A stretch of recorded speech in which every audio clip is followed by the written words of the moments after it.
Thanks, Hillary. I'm really excited to have Robert Dale Klein here tonight, or as he likes to be called, Bob Klein. Bob, I can't thank you enough for this opportunity. I'm very excited because we both attended MIT at the same time. Unfortunately, I didn't know you back then. And Yeah. the idea that somebody from MIT became the songwriter that's got such a success going on here is just phenomenal. And the first thing I want to ask you is, was there even much of a music program back then? I don't remember that. Well, if there was, I wasn't part of it, but I was always involved with music when I Yeah. was a student at MIT. I was always in a trio Uh-huh. and performed at the Potluck Coffee House at the MIT, Student Center, which I'm sure you Right. saw. And Yeah. I actually have an audio tape of that that was aired on the FM radios, the campus radio station that My someone God. recorded off Oh, the that's air great. on the reel to reel tape, and it's now been digitized. I have an MP3 version of that whole evening of I would love to hear that. I actually would sometimes slip into the, the place there and just play the piano they had, but I would never officially yeah. perform at whatever. And I was in a little group called Mother Night, but it wasn't the official Mother Night. And still kept on after college a little bit, but you really took this all the way, which is wonderful. So I'd love to hear more about your trajectory. When you were a kid, what was the exposure you had to music at the time? Uh, Radio, TV, Yeah. and eventually a stereo that I persuaded my parents to buy. My Hmm. uncle, who was my godfather, he built one out of Heathkit. It was like so cool. I remember that. And that got me. He's like was 10 years older than me, so he was like young enough to be cool, right? Yeah. Just a kid, and so that really got me interested in LP records and what stereo could do. And then when the Beatles hit, I mean, we were all glued to our TV set, and I had always liked music and Mm. sang, and even then would like write parody songs. Take some like music and add, Alan Sherman in those days, Weird Al Yankovic these days, and Yeah. write something funny, but always using other people's melodies. Hmm. And then when the Beatles came, I wanted to play an instrument. I was the eldest of seven kids, and we didn't have any extra money for things like music lessons or instruments or anything. Yeah. And so having no skill set whatsoever as a musician, I thought, well, I can bang on things. Even though I really wanted to play guitar, I figured I could at least pretend I was Ringo. So Hmm. at that time, my grandmother was living with us, and she had hats that she stored in these big cardboard boxes, hat boxes, Hat boxes. Yeah. which became my tom-toms. And then in with those her days with her also, knowledge, by the way, pardon me? was she aware of that? Oh yeah, this was consenting Okay. with her consent. Um, and we also had potato chips and pretzels delivered by truck in those days, just like the milk used to be delivered by truck. Yeah. I got the Charles Chip Man, and so the lids made kind of cymbals, and Mm. also a snare, but I didn't have drumsticks. And we had a family parakeet, but he died. Tweety had died, so his cage was vacant. And I saw these wooden dowels in there that I thought, oh man, drumsticks. So I purloined them and then carved the ends of them to look like tips that I'd seen on real drumsticks. And that was my first instrument, a homemade That drum is kit. hardcore. That's impressive. So, and then my parents eventually, they did buy me a guitar when I was a freshman in high school from the local appliance store. It was what's it called? It was on board. I can't remember the name of the store right now. It was Vornado was but it was an appliance store. That was a And good strategy, Bob. Just make such a racket that your parents finally say, let's yeah, get him a yeah, guitar. exactly. Yeah. So, and then I taught myself by osmosis, Oh, watching, it's like playing tennis with somebody better than you. If yeah. you play guitar hang around people who are better than you, which in those days was everybody, Mm. I got better.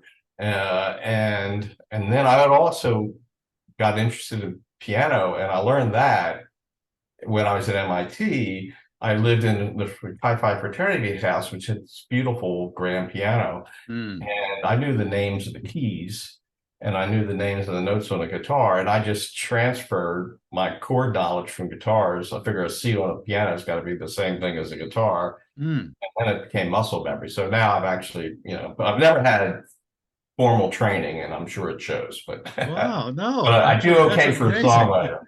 I interviewed one composer that when he was a kid, he thought that the middle C in the piano was B, and for years he was all confused, and it took him quite a while to unlearn that. So no, sometimes some of the best composers I found don't have the theory background that you might expect that they would need, and they have instead of a kind of an innate appreciation of music at a deeper level. Yeah, You know? everything's pretty much by ear. I mean, I Yeah. eventually did study some music theory as I Hmm. got older, and not again at a music school or anything. In the early 2000s, when the Berklee College of Music in Boston, which I used to walk by every day when I was an MIT student, but Yeah. never ventured in, always looked in and say, this looks like a cool place. Mm. They started offering online courses, and I did then actually took some music theory there because I wanted to feel like I was grounded in something. Sure. And I Yeah. still on sight read. It's just because I don't need to, and I'm just Mm. lazy. So I do it by ear. Yeah, that's wonderful. And so, how did your career progress? I mean, you ended up becoming a lawyer, I which did. now is that something you knew at MIT that you were bound to do, or how did that happen? Not when I started. Mm. I thought I was going to be a physicist when I walked in the doors at the institute. Uh-huh. And my first year physics teacher, I don't remember his name, remember his face, very nice guy, awful teacher, Oh no. awful. And I thought, I can't do 4 years of this Oh if my God. like this guy. Mm. And that happily wasn't my experience with others. I mean, MIT, I loved there at MIT. So Yeah, yeah. also the day I set foot there, I also knew I wanted to spend my junior year in England. I've always been an Anglophile, and I had that as a goal. Mm-hmm. And so, long story short, I spent my year abroad in England at a place called the University of Durham, which is the third oldest university in England. Oxford, Oh, Cambridge, and Durham. oh. Beautiful, beautiful place, Mm. great school. Mm. And there I saved my humanities distribution requirements for England, thinking, because I was at MIT on scholarship. My dad died when I was young, no Oh, extra so money. I had to be out in 4 years, yeah. So I thought, well, the safest way for me to study in England is to take humanities there because MIT's got to give me full credit. Whereas if I did math or something or science, maybe, Yeah. I might get it. Good So call. and in England, law is studied as an undergraduate subject, and I took a Oh. course in the British Constitution and criminal law, and I got interested in it. Mm. Mm-hmm. Before that, and my degree from MIT is in the Sloan School of Management, and Mm. I thought, well, I'll just go to business school for graduate school Right. before I went to England. That was my thinking. Mm. When I came back, I applied to law school and went to Columbia in New York, Ah, you got the and bug. then married my science background, my legal background, and spent the next 45 years practicing law in the field of products liability. I Mm. defended companies whose product designs were challenged when someone would be injured using a product. Mm. And so it was interesting what me kind of, I always found out how things worked. Got to do things like drive forklifts and heavy equipment and airplane, so you name it. It's probably been in an accident that I've had to defend in a courtroom Oh somewhere. my God. But through all this, I always wrote music. I always said I practiced music longer than I practiced law because I started music as a kid, Right. even writing in high school and Yeah. before that, and always did it all throughout all my studies, Mm-hmm. whether it's in MIT, in England, in New York, at Columbia. I rewrote plays. We would like write satires based on Broadway plays that Mm-hmm. I would write and rewrite the music and Mm. so yeah, so music's always been uh, part of me. Yeah. And how did you get from being interested in music to actually being successful at it, to getting, you know, CDs out there, these productions you've done? I mean, there's just a lot of great progress that you've made. It's not obviously you put a lot of effort into it, and just wondering how you got there. If you have a story to share about how that all came about, because it doesn't Well, just I happen. have I am persistent with things I put my mind to, and in this case, not only my mind but my heart and my whole being. Really, when it comes to music, I was a church musician. I was raised in the Catholic faith, and in high school, that's when the folk music started in churches, and they called them nanny masses in those days. So I'd always done that, and I did that all the way up until 2016, when I finally said, or actually, what later than that, right before 2019, when I knew I was going to retire. I knew I was going to move from Maryland to Austin, Texas, and that at least that was a goal. And usually I make my goals happen, knock on wood. And so I arranged for a successor, but along the way, I've met a lot of people and have networked a lot. And I fell in love with the Nashville songwriting community, which I started getting involved with in the early 2000s. Before that, I would write primarily alone. I mean, co-writing was like not a thing. I mean, I'd just write in my room. Every now and then I would write with a friend who was in my church group. But the idea of co-writing is certainly a very Nashville thing. And I learned to love that. And I've met many, many people. I joined the Nashville Songwriters Association, and over the years, I've become very much engaged with that organization now for the last 11, now I think I'm in my 12th year. I've been a coordinator of the Washington, D.C. chapter. NSAI has, I don't know, 80, 90 chapters all over the world, mostly in the US and Canada, but some in Europe. And so I've made a lot of, so every month we meet, and when the pandemic hit, we started meeting virtually. And we actually, most of our meetings now are still virtual, though we are now moving back into a mixture of virtual and in person. Because the virtual is convenient, because there are many members who, like me, have left the DC area, but still value the relationships and the trust we built up with each other. We rely on each other for feedback on the songs we write. Because when you write a song, what you write the first day is usually not what ends up being ultimately performed or recorded. It's all about the rewriting. And I'll do easily 20 drafts of a song just to get a word right, and then I'll go back, I'll look at it, and I'll just step away, and I'll come back, and I'll think, well, what if I change this note up instead of down here? Like micro.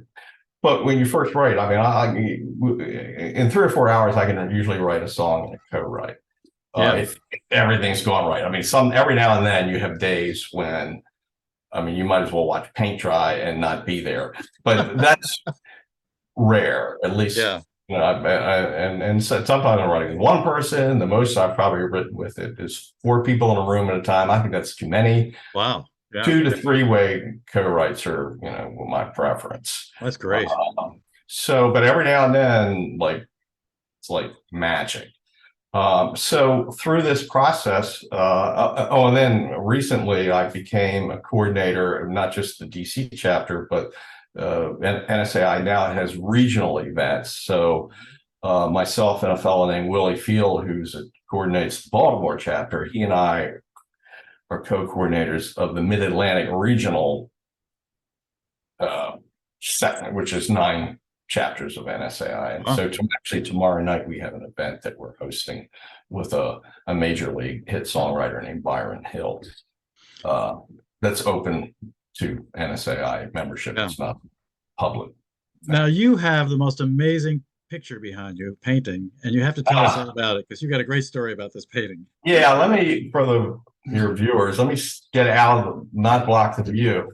Oh my God. I had to get out of the way. My wife, Trisha, knows the artist who painted this. It's a 3 foot by 4 foot original painting that graces a major wall in our house right over my grand piano. Painted by Larry Stevens, and who was approached by my wife, unbeknownst to me. She said, "Larry, my husband dreams in music. I find him like playing air piano, air guitar in his sleep, tapping and rhythm thing. And could you paint an artist's conception of this? Because she loved his work. Yeah. And so lo and behold, in 2010, I was presented with this magnificent painting. And this is just a photograph. It does not do it. It's very vibrant. Yeah. And very inspiring. And it's a painting that, in fact, has launched and it's inspired and launched 2 songs.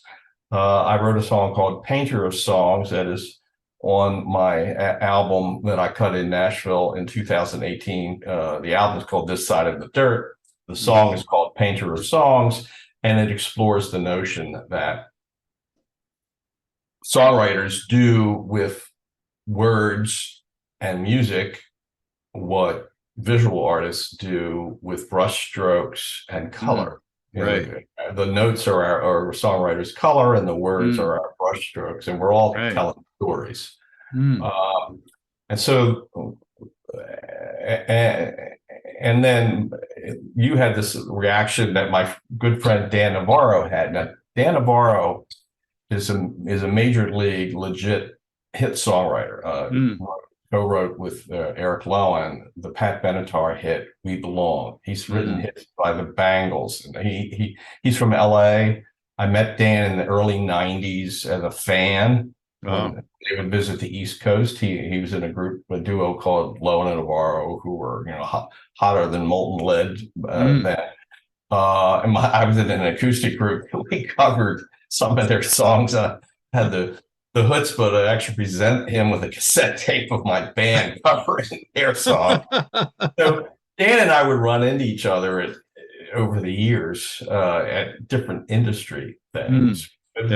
But then I was at a songwriting retreat in the mid, I don't know, maybe 2012, 13, 14, I think it was, where he was like a mentor. But at this point, we'd seen each other at like Nashville songwriter events and whatnot. So he knew my face. But we really connected at this songwriting retreat, and went from me being a fan to us actually being real life friends. And he then became a frequent guest in our home when he was touring the East Coast.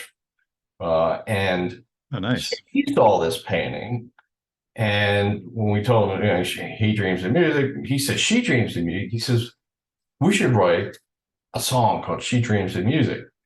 And I'm like, my heart's like palpitating, because the etiquette in the songwriting world, I know enough that there's no way in the world I would ever ask Dan Navarro, hey, Dan, let's write a song together. Right. And so, but I accepted his invitation. So he was touring in the vicinity of our nearby states in the Mid-Atlantic. And we went away for a day and came back a day or two later, in which time I'd written the chorus to She Dreams of Music, which I then recorded on my album, but which Dan recently recorded. It's now the kickoff track on his brand new album that released in August of 2022, a week after he was interviewed at the Grammy Museum. And that's the level of play. Yeah, Dan is being interviewed by the folks at the Grammy Museum about his storied and illustrious career. He's a very generous guy. And now he jokes. He says, when he introduces the songs, we've written now 3 songs together, because we wrote one last week. Oh, nice. But when he introduces She Dreams of Music, because he's pushing his new album, he says, write the song with my friend Bob Klein. Now, at least he used to be Bob, but he moved to Texas and is now Robert Dale Klein. He said he had to have 3 names to move to Texas. So I love it. So this, I'm happy to report what Dan tells me is the highest streaming song on his new album. Really? Because it's the first cut. But well, I'm going to say, though, when you put the first cut's usually one of your best songs. When you put the first cut on album. To have the Dan Navarro seal of approval has certainly done wonders for my ego. Oh my God, yeah. and and I'm sure opened doors and hearts and minds of others to say, well, maybe we should check this guy out.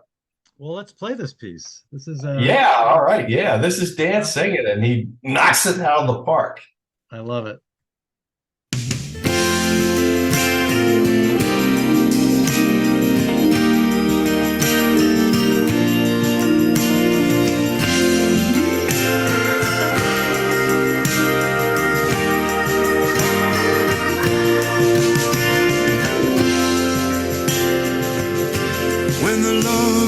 Heavy and it's dragging me down, when I can't find my heading, too lost to be found. She leads me out of the darkness and calms my troubled mind with the magic and innocent wonder alive in her eyes. She dreams in music, she dances in laughter, glides on the wings of a dove, skips through the rain to the sun that comes after, lights up my world with her love.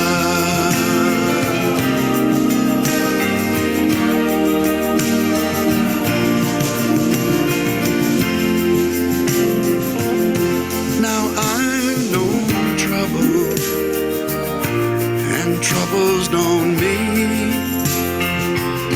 my constant companion, till she set me free, with a peace and a grace beyond measure, and the kindness most gentle of hands. Ah, she is the mystical treasure who makes me a better man. She dreams in music, she dances in laughter, glides on the wings of a dove, skips through the rain to the sun that comes after, lights up my world with her love. Oh, she sees things that I cannot see.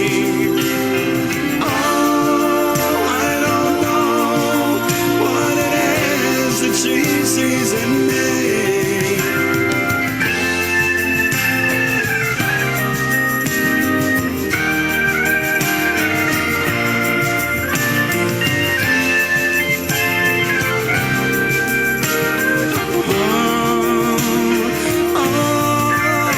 She dreams in music, she dances in laughter, glides on the wings of a dove, skips through the rain to the sun that comes after, lights up my world. She dreams in music, she dances in laughter, glides on the wings of a dove, skips through the rain to the sun that comes after, lights up my world with her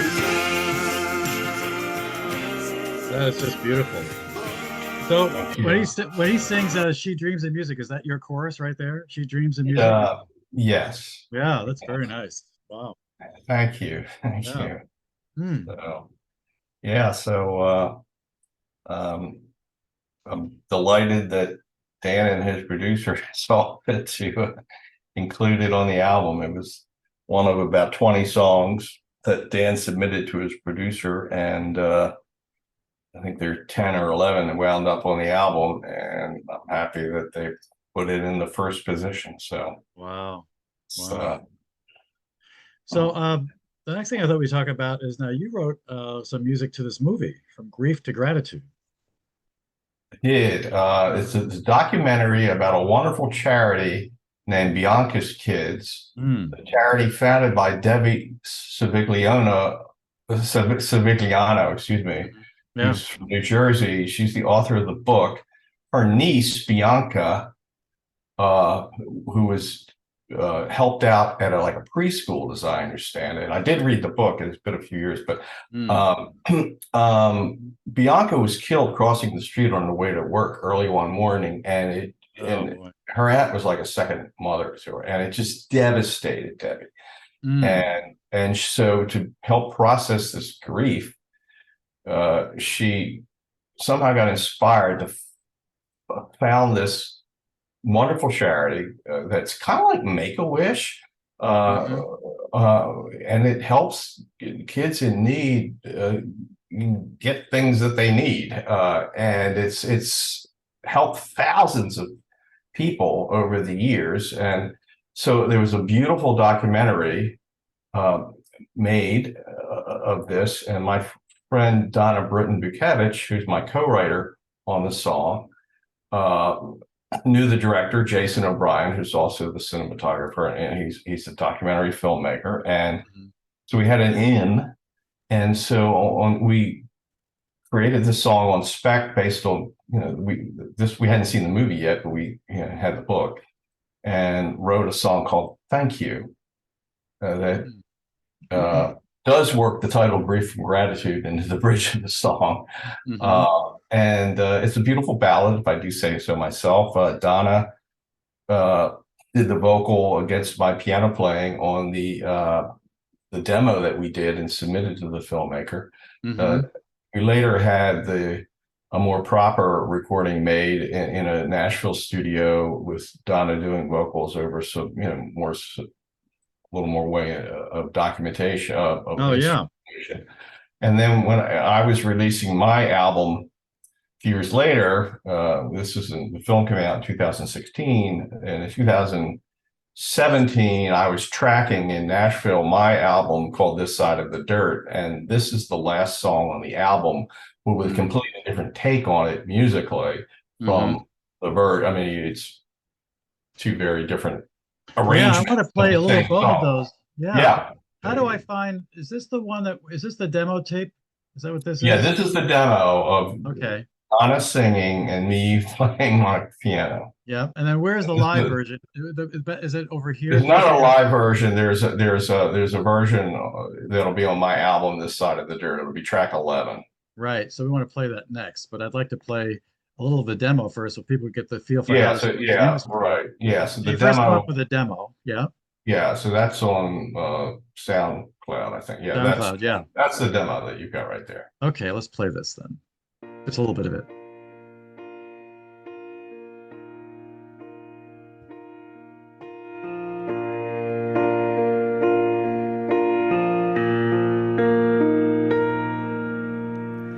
Life is not forever, it has no guarantee, but it starts with hope and opportunity.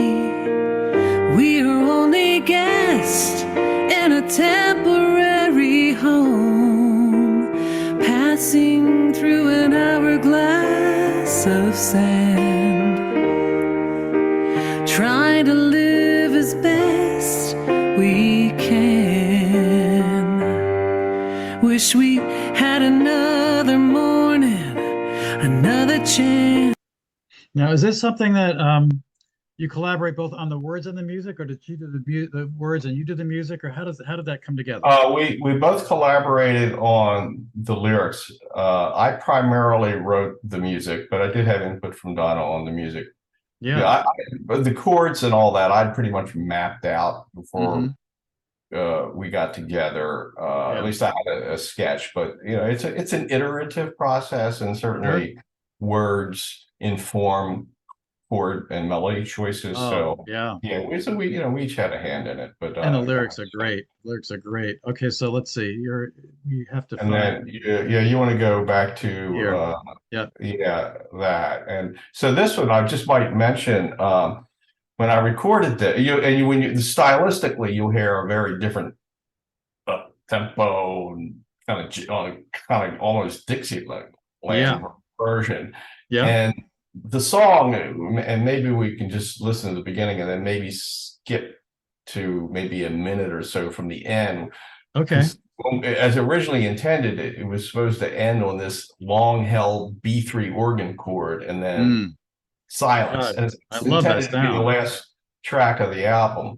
It Yeah. was its intended position. We knew that recording. But what then happened was that Will Kimbrough, who's a wonderful guitar player and artist in his own right, who's in Emmy Lou's band. Emmy Lou Harris's band is playing on my record, basically. Wow. And Will hit something, and one of his guitars made this raucous sound, and the tape was still rolling. And then the drummer, Dennis Holt, who's in the drummer booth, who's very mischievous, fun guy, he starts this double time beat, and then the whole band is like spontaneous combustion.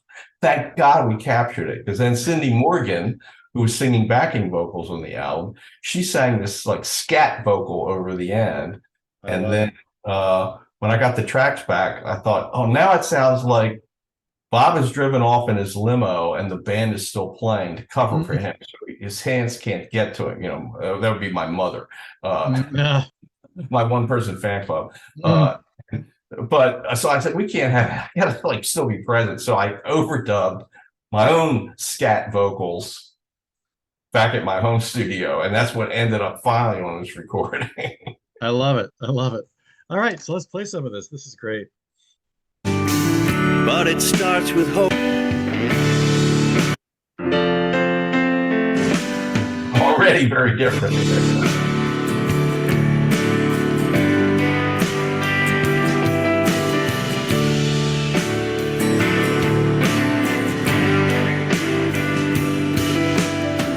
Life is not forever.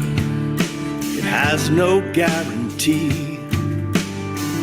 But it starts with hope and opportunity. We are all a guest in a temporary home, passing through an hourglass of sand, trying to live as best we can. Wish we had another morning, another chance. You eventually do get to a chorus. To share a silly story. And you skip ahead about 30 seconds. Flipping through our pages of precious memories. Happy, bittersweet, and sad. But grateful for the love we had. That's the chorus. Thank you for my blessings. I count them every day. Tomorrow's not for certain, so I'll cherish life today. Live it like you lived it, as if each day were my last. Thank you for the time we had. Thank you for the time we had.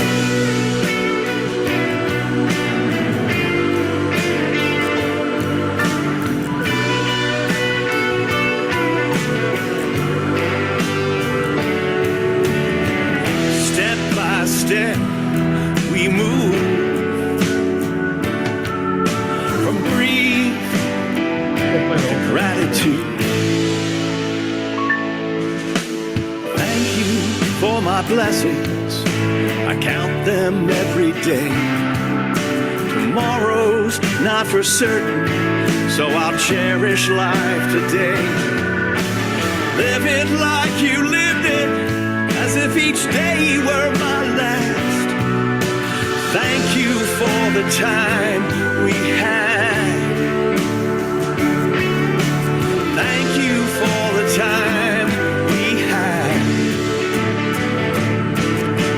Thank you, oh thank you. Thank you for the time we had. Thank you for the time we had.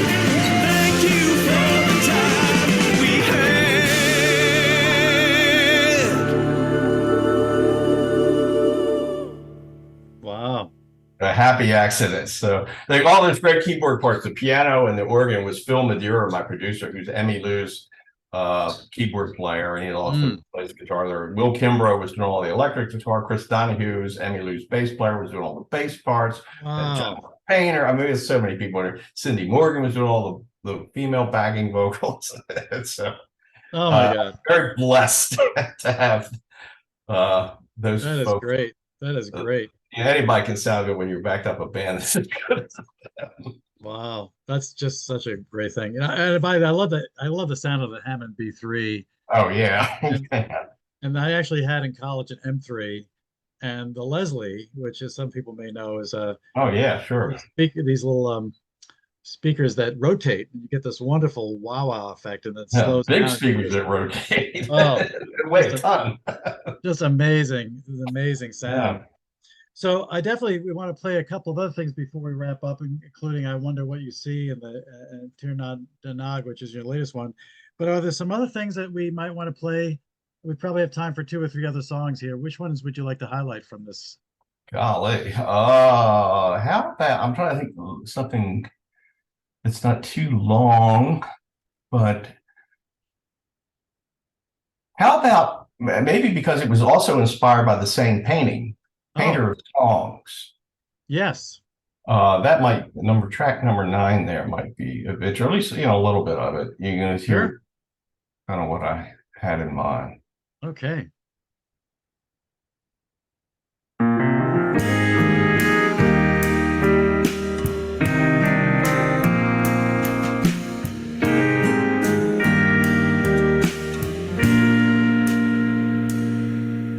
I ain't no Picasso, ain't no Michelangelo, but there's lots to visualize inside my portfolio.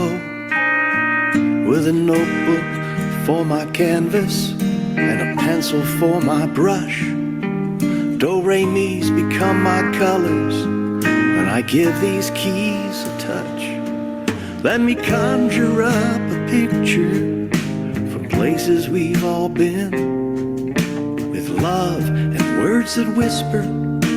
Let me draw you in. Let me paint your tears and laughter, your heart bursting at its seams.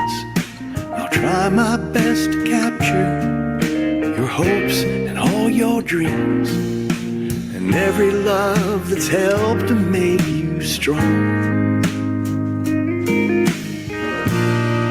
I'm a painter of songs.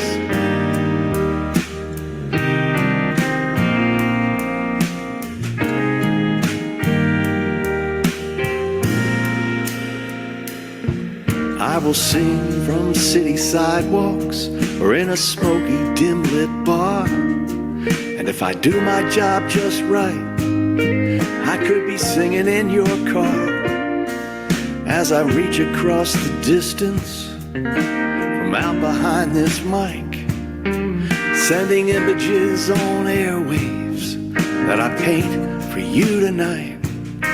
Let me conjure up a picture from places we've all been, with love and words that whisper. Let me draw you in. Let me paint your tears and laughter, your heart bursting at its seams. I'll try my best to capture your hopes and all your dreams, and every love that's helped to make you strong. I'm a painter of pictures that you'll never find in the Louvre. They're not that kind, 'cause words, they just hang in air. Let me conjure up a picture from places we've all been, with love and words that whisper. Let me draw you in. Let me paint your tears and laughter, your heart bursting at its seams. I'll try my best to capture all your hopes and all your dreams, and every love that's helped to make you strong. The ones things that you got right or you got wrong. I love painting these songs. I'm a painter of songs.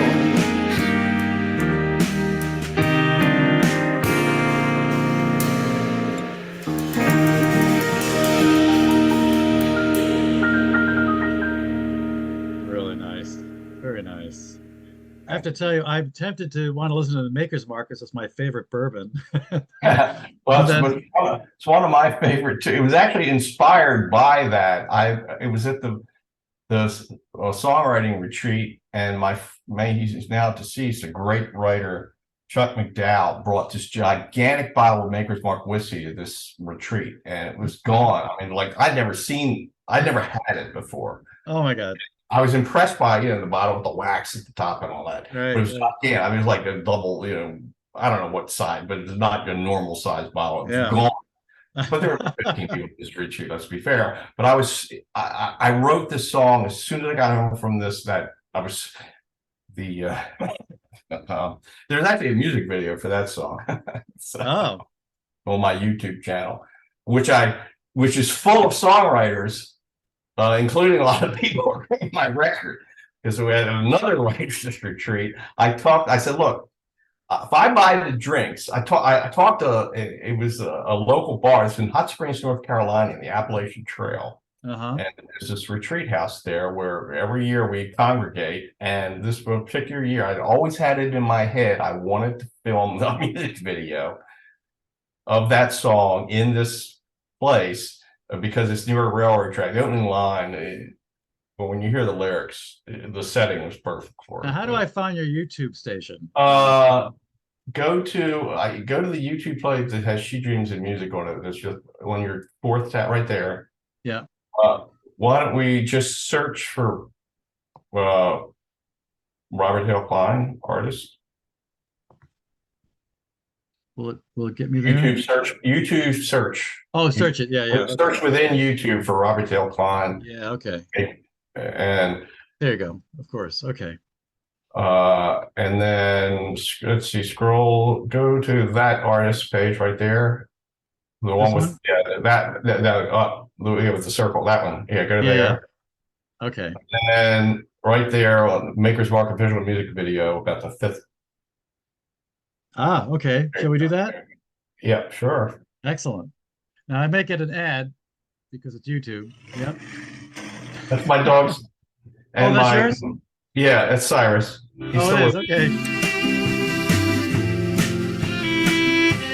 So these are all scenes from Hot Springs, North Carolina. Wow. There's a rundown house of worship right by the railroad track where we soak up the books of Jim Beam and a Johnny Walker Black. Our preacher tends the altar with whiskey on his breath. He serves our congregation as we pray ourselves to death. If you're looking for redemption or forgiveness in a glass, running from what's chasing you from way back in your past, if your battered soul is weary from battles of the heart, then come join us, saints and sinners, at the church of the Maker's Mark. Now, are these people all in on it? Yeah, they're all songwriters. They're all friends of mine. Yeah, great. Our services are usually packed, except on Sunday morning. The bartender is the real bartender. Arriving from our revival the night before, our choir is a jukebox singing hymns of love and loss. As the spirits pass among us, we each carry our own cross. If you're looking for redemption or forgiveness in a glass, running from what's chasing you from way back in your past. If your battered soul is weary from battles of the heart, there's deliverance in a bottle at the church of the Maker's Mark.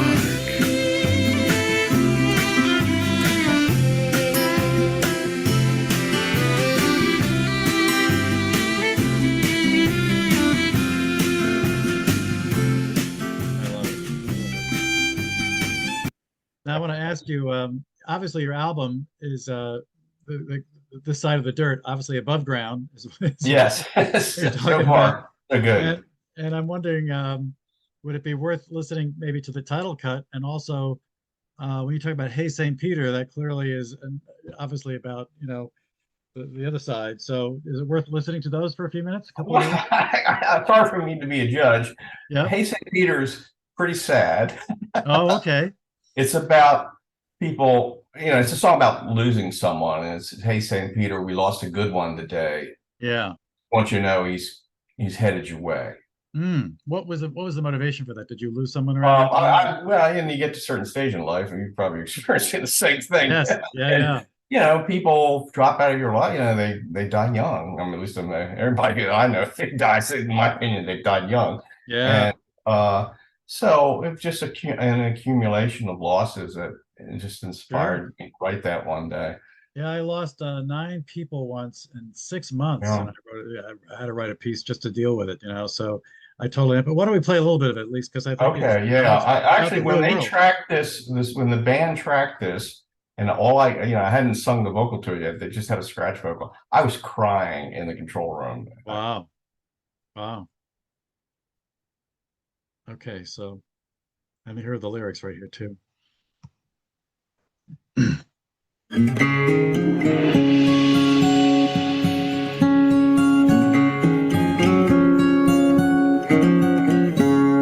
Hey, St. Peter, we lost a good one today. Just want you to know he'll be heading your way. Left us too damn fast, that's all I've got to say. Hey, St. Peter, we lost a good one today. Hey, St. Peter, please make room for him. He was no president, no rich man or king,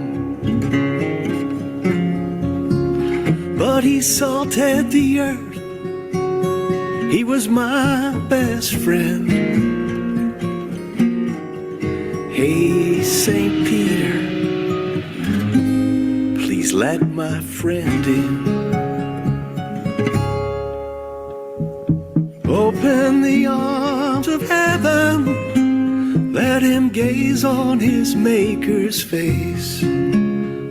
Let love rush in, cradle him in amazing grace.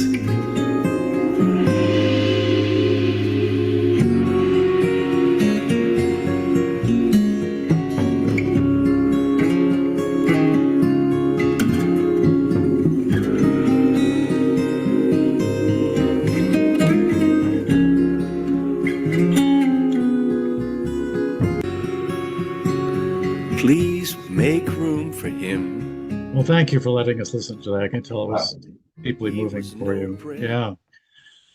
Oh my. Yeah. I haven't listened to that in a while. Yeah. Should we do this side of the dirt and then move on to the final two? It's your show. Especially since it's the title cut. I love the title. I think it's great.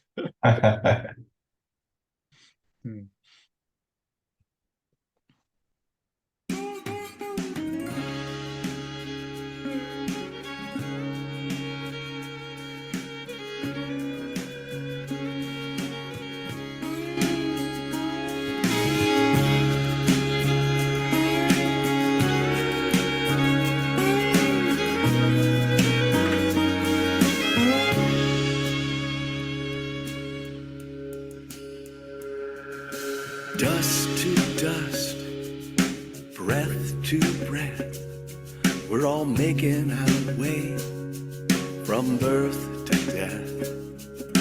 Moment to moment, step by step, each making the most of our time that's left on this side of the dirt. We can tell we're alive because we heard. But things could be much worse than sleeping on this side of the dirt.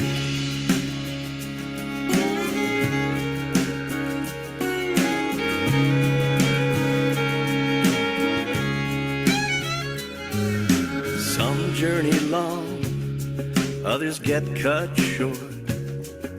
None of it's fair in this contact sport. Oh, we all have scars outside and in. They prove we've been living, show where we've been on this side of the dirt. We can tell we're alive because we heard.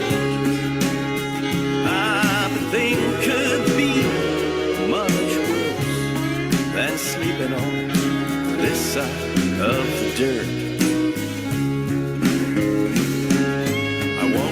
Staying long, I'm just passing through. But whatever time I've got, I'd love to spend with you. On this side of the dirt, with you I'm alive, don't feel no hurt. I'd be the loneliest man on earth without you on this side of the dirt. Without you on this side of the dirt. Instrumental ending. So Very nice. So it's a love song in a way. yeah. Yeah. Has some redeeming social value. Now, by the way, this is a certain style of song. How do you classify what kind of music you write? What would you call this? It's kind of country, but it's it's Americana. It's country. Sometimes I get this album. I'm not sure I understand their criteria, but it was on the Outlaw Country chart for radio play. Outlaw. And it was ranked in the Outlaw Country genre, number 6 for the year 2019. Wow. And like, I'm surrounded on the chart by Willie Nelson, who was like, had several spots on the Johnny was at number 9. I'm thinking for like amazing company, but I never understood the outlaw part. Wow. That's great. But I'll take it. So now I want to ask you something. When you write, do you find yourself getting your best ideas when you first wake up in the morning or go to bed? And they claim that there's this alpha state that people are very creative in. Do you ever try to get yourself into that state? No, I mean, my ears are like radar in the NORAD defense system. I'm always on the, in conversation. Yeah. I'll say something. I'll go, oh shit, that's a great song title. And to myself. And if you're this is other songwriters, it's funny because sometimes we'll say it to each other out loud. That's a great book. Yeah. And so I try to like notes to self. I do get ideas a lot when I'm shaving in the morning, when I'm shaving, and also in the shower, which is hard to write down in, but I try to capture it after. Not so much going to bed. It's more a morning thing for morning me. Side. Interesting. So I usually work from a title, but not always. Sometimes I work completely backwards. I'll write a piece of music and then try to say, well, what words, what mood does this create verbally? And so the song I just wrote with Dan Navarro, that's how we wrote that. complete opposite for us. This is a new one that's, we wrote it last week. We haven't Oh, that's done great.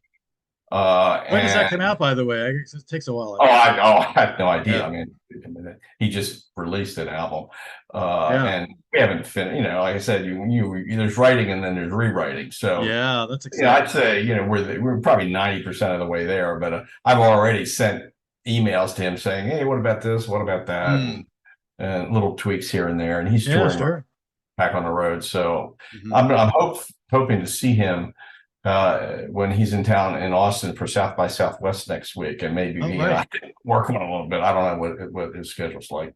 Yeah. Yeah. This next thing, I wonder what you see. I just absolutely love this. And is this? I'm glad. A lot of people react. This is so totally different. This is definitely Broadway show tune. Yeah.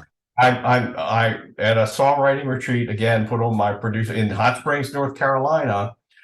This was in the summer of 2021, if I have the year right.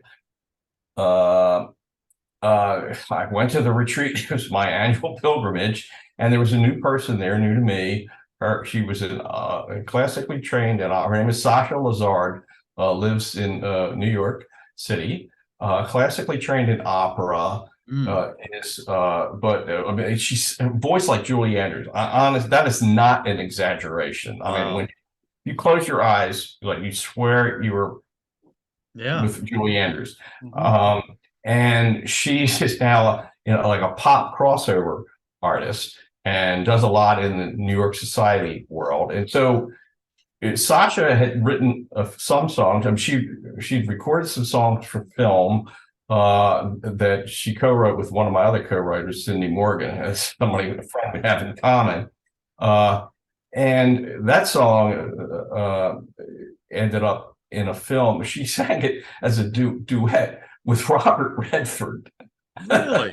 Wow. Yeah, who wasn't credited in the film because he just wanted to sort of do it like stealthily. He wasn't on camera. It was just, anyway, that's a crazy story. But bad. So Sasha and I get paired up to write. It's the last day of the writing retreat. And I've written hundreds and hundreds of songs. But I'm thinking, man, what do we have in common? And I'm thinking, well, Sasha lives in New York. Broadway's in New York. I always loved Broadway music. I grew up singing show tunes, high school plays, being in all the old school Broadway plays. Nice. So I said, Sasha, because I figured she's not going to know the stuff I would typically write. Right. And I always had this Broadway side to me, but I just haven't cut anything with it until now. Yeah. So we get together and we started talking about it. Well, why don't we write a Broadway, like a show tune thing, make it a duet, because our voices blend well together. I have kind of a showy, not only what you've heard, but I do have this other vocal thing I can do. Yeah, you've got a great voice. Yeah. And so what if we try a Broadway duet, because we can make it funny, we can make it poignant. And so she said, yeah, what if we write about like two people who are like complete narcissists?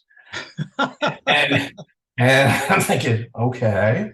But you do realize though that when we sing this, we're going to like the complete assholes. Can I say that on TV?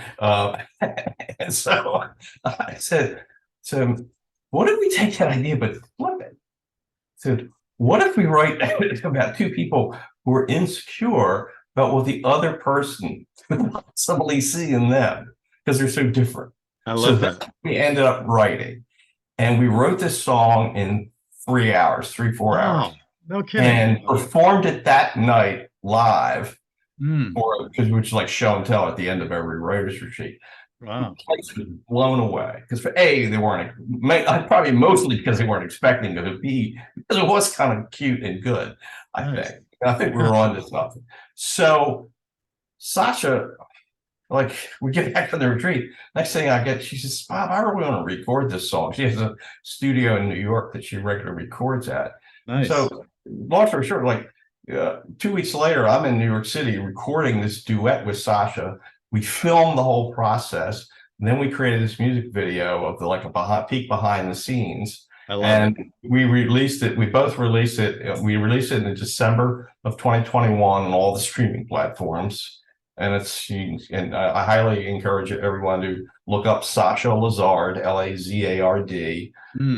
Sasha is a beautiful singer, beautiful person, and she and I I'm happy to report, are about, I don't know, 90% maybe through writing kind of a sequel to this song, or at Oh, least really? Oh, that's we're great. talking about writing a Broadway show together, and That's exciting. Well, and so we've written another Broadway-esque song for two voices.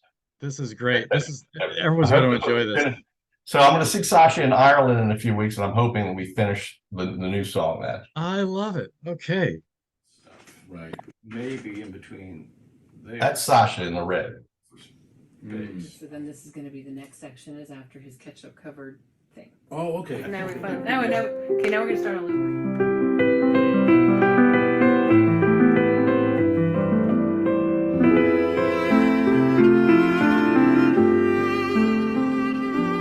I like ball games, not ball dancing, or movies about romancing. They're not my cup of tea. I cannot sing opera, my voice is sure to stop ya. Always searching for the key. I wonder what she sees in me.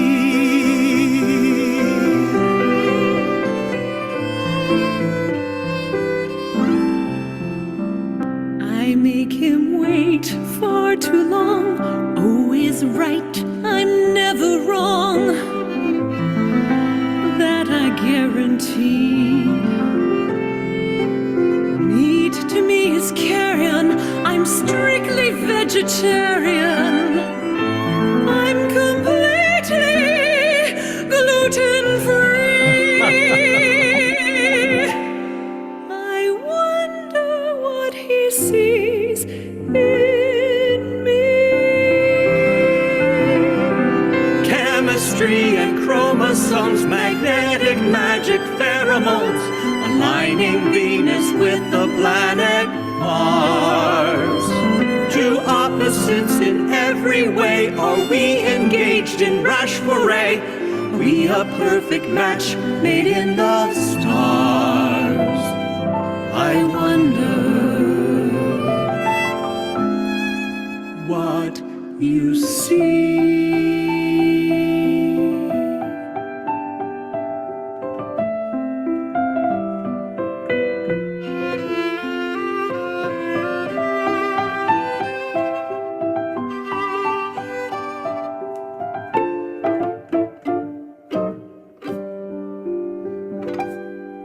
With ketchup-covered fervor, I'll ingest your veggie burger. At least I'm gonna try.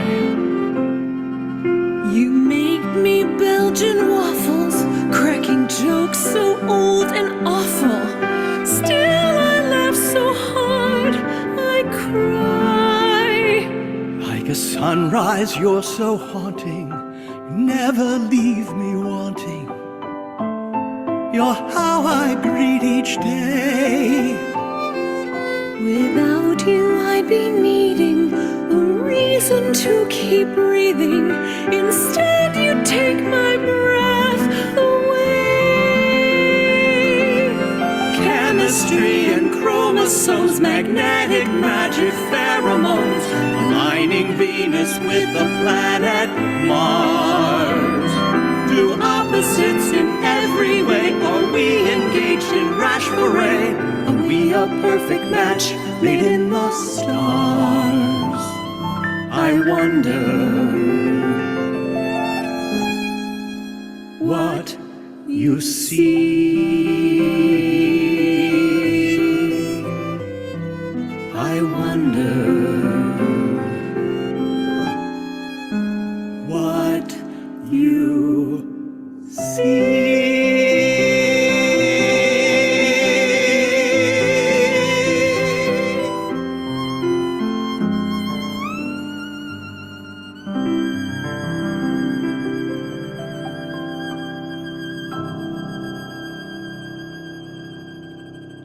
such a tour de force. Oh my God. That is just so beautiful. Thank you. I have to give props to our pianist, David Shenton is a brilliant composer and artist. Oh. And he played, I mean, he played the piano part. He improvised all that. And also the violin part overdubbed. He's a brilliant musician. He's from England. He works with Sasha a lot. Can't say enough great things about him. Oh my God. And the nicest guy in the world. I love this whole concept. That's the way they should always do videos, is have them in the background story as well. It's just great. Let me get out of this then and go to your latest song. Let's talk about this. Well, yeah. I discovered, even though I have a German last name Klein, which means little in German, I discovered through DNA testing and Ancestry.com, through whom I did the DNA testing, that I'm primarily Irish. And I knew I had Irish relatives. Oh. And so the oldest, but I'm mostly Irish.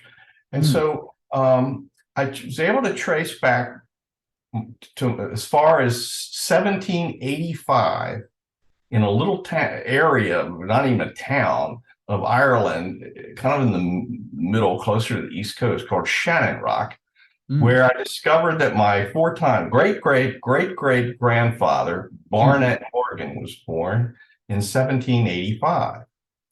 And I had an idea when I went to I wrote this last summer at a writing retreat where I was paired up with the wonderful Cindy Morgan, who sang backing vocals on my album. And Cindy is multiple Grammy nominated. She's an artist in her own right. And she has 17 double awards. She does a lot in the Christian gospel music space.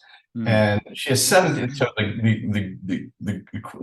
that world, the double world award is the equivalent of a Grammy, basically. Wow. 17 of those puppies. Wow. And she's now married. I was at her wedding this past fall.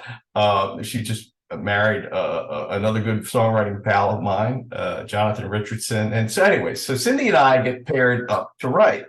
And I'd had this idea of writing a song called Shadowland that I've been carrying around for like 2 years. And Cindy does spooky so well. I mean, and I'm thinking she's the perfect person to write this with if she's game.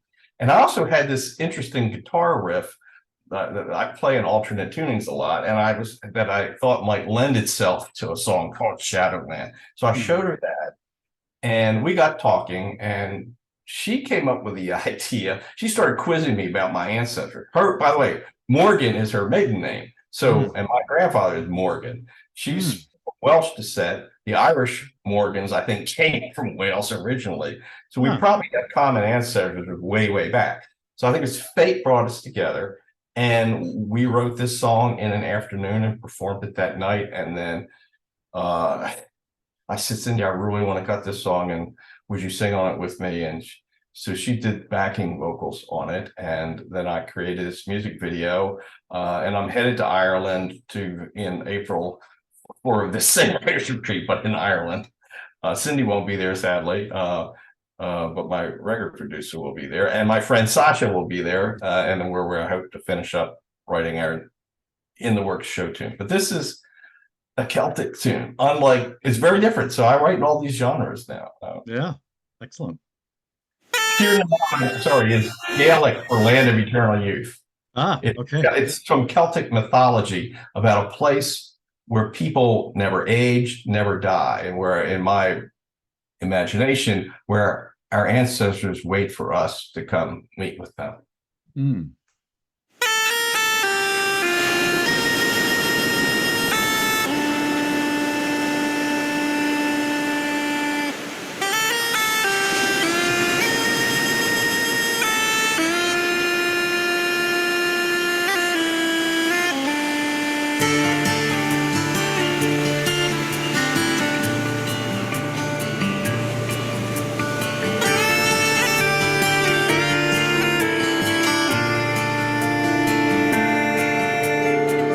Barnett Morgan never died. born in Shannon, 1785. I speak your name, and you're alive. Did you stand on the rocky shore, watching ships in the Irish mist at morn? Did you dream of another life? Wise and face and earth and hands, sleeping in the shadowland.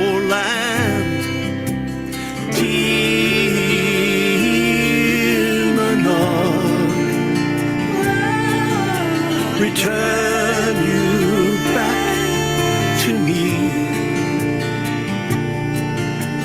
Tinanog, land of eternal youth.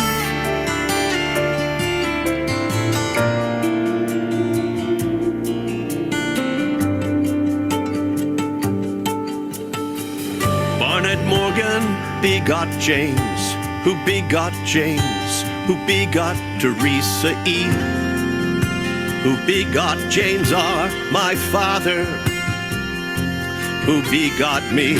Am I you, or are you me? A distant branch on an ancient emerald tree. From a seed grew destiny.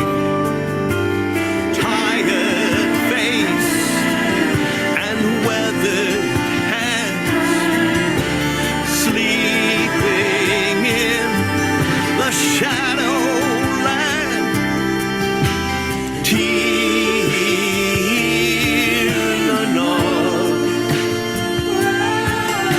return you back to me.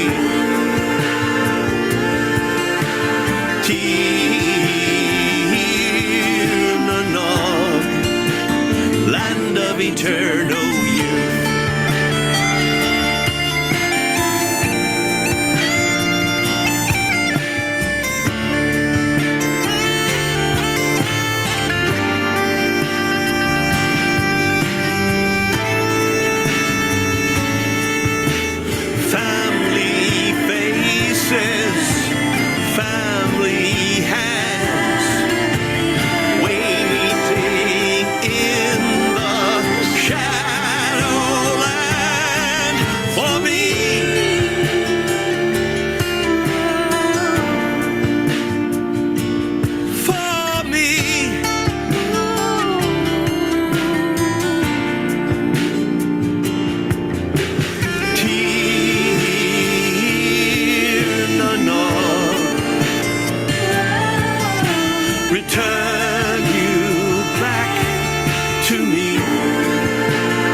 Eternal youth.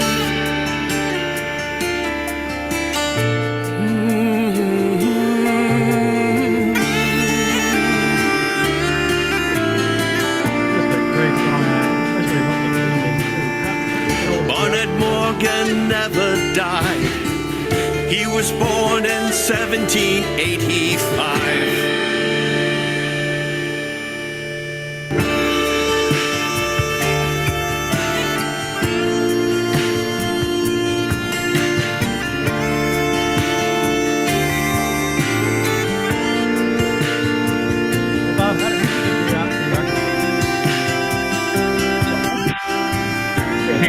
Who did the videography? I'm sorry.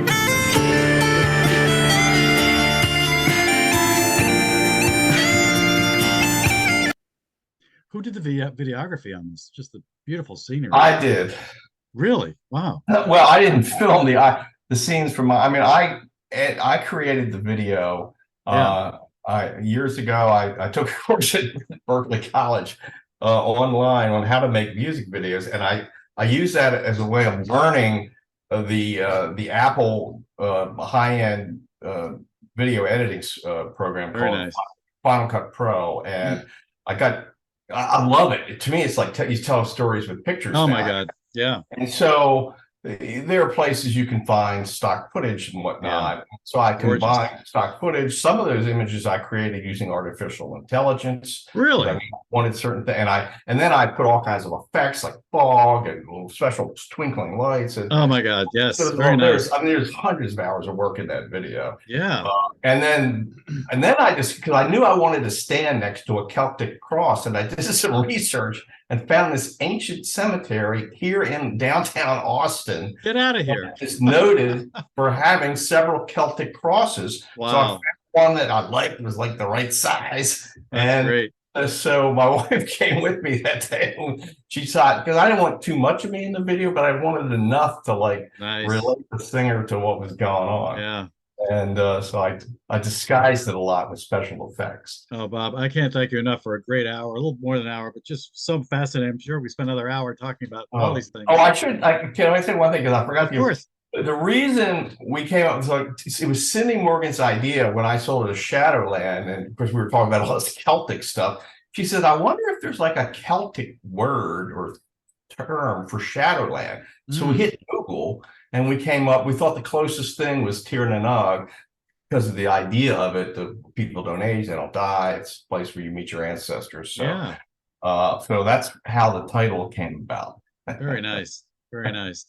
You know, I apologize that we had to pre-record this. Unfortunately, next week we're in a hotel and the Wi-Fi may not be very good. And I just don't want to risk any of this for a lousy Wi-Fi. So we had to record this ahead of time. And unfortunately, that messes up your schedule. And Dan Navarro is coming to town. He may need you the actual night we're filming this. So you may not be able to come in for a question and answer. So we'll just find out that night whether you can or not. Okay. No pressure. If you can't, that's fine. But if you can, I'm sure by now people have put a lot of questions in the chat, and we'll just, if we have time, we'll do that. But otherwise, thank you so much for a wonderful time, and keep doing what you're doing because it's great and very exciting. And I'm just really pleased to have spent the time to meet with a fellow MIT alum. Well, Andrew, I can't thank you. And if folks do have questions that, if it turns out I can't be here live next week when you air this, if there's a question that I can answer, there is a way. People can contact me through my website, robertdaleklein.com. Yes. And there's a contact thing there. I'd love to add people to my mailing list, every artist. And so, I can answer questions I love that way too. But if I could, I certainly will make every effort to be here live if I can. Excellent. Thank you so much again. You have a great night. Thank you, Andrew. It's very inspiring. Thank you for doing what you do. Oh, I'm loving it. Love every minute of it. Thank you so much. Sure. Good night. Take care, Bob. Good night.